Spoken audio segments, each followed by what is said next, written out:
சற்று முன் கிடைக்கப்பெற்ற மிக மிக முக்கியமான செய்தி ஒன்று வெளியாகி உள்ளது. அரசியலில் இருந்து ஸ்டாலின் ஓய்வு பெறுகிறாரா? அடுத்த தலைமுறையினருக்கு வாய்ப்பை கொடுத்துவிட்டு அரசியலில் இருந்து முழுமையாக ஓய்வை பெறக்கூடிய வகையில் உதயநிதிக்கு பிறந்தநாள் பரிசாக திமுக சார்பில் இருந்து பாடல் ஒன்று வெளியிடப்பட்டுள்ளது.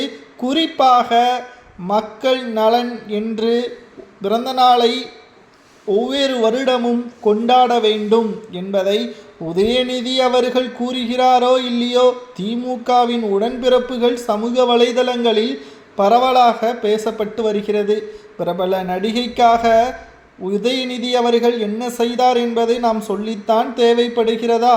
அதாவது உதயநிதி அவர்கள் திமுகவின் 2026 சட்டசபை தேர்தலில் திமுக வெற்றியடைந்தால் உதயநிதியிடமே அனைத்து பொறுப்புகளையும் ஒப்படைத்துவிட்டு முதல்வர் ஸ்டாலின் அவர்கள் ஓய்வெடுக்கப் போவதாகவும் அரசியலில் இருந்து முழுமையாக ஓய்வெடுப்பார் என்ற தகவலும் கிடைக்கப்பெற்றுள்ளது.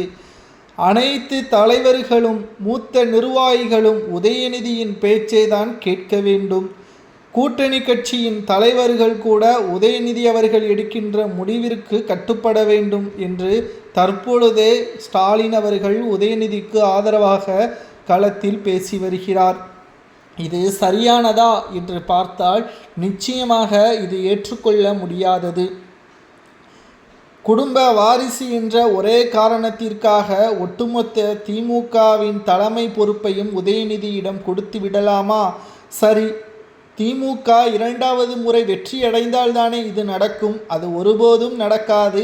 திமுக 2026 சட்டசபை தேர்தலில் எதிர்க்கட்சி அந்தஸ்தை கூட இழக்க நேரிடும். அதற்கு பிறகு ஸ்டாலின் மட்டுமல்ல, திமுகவின் நிர்வாகிகளும் கோபாலபுர குடும்பமே அரசியலில் இருந்து ஓய்வை அறிவிக்க வேண்டும் என்றும் திமுகவிற்கு எதிராக எதிர்க்கட்சியினர்களும் சமூக வலைதளங்களில் தகவல்களை பகிர்வு செய்து வருகிறார்கள்.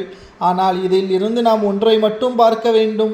அரசியல் என்பது குடும்ப நபராக இருந்தால் உடனடியாக வாய்ப்புகள் கிடைக்கும். துண்டனாக இருந்தால் 3வது தலைமுறை வரை போஸ்டரை மட்டும்தான் ஒட்டி கொண்டிருக்க வேண்டும். இதுதான் திமுகவில் எழுதப்படாத விதியாகவே இருக்கிறது. மேலும் திமுகவின் நடத்தக்கூடிய கூட்டங்களிலும் பொது நிகழ்ச்சிகளிலும் பொதுக்குழுவிலும் உண்டியலை சேகரித்து அதன் மூலம் தனது மகளையோ மகனையோ படிக்க வைக்கக்கூடிய அவலநிலை இன்னமும் திமுகவின் தொண்டர்களுக்கு இருக்கத்தானே செய்கிறது. அவர்களுக்கு திமுகவின் தலைவர்களில் யாராவது ஒருவர் உதவி செய்து அவர்களது குடும்ப பள்ளி படிப்பை நிறைவேற்றியிருக்கிறார்களா?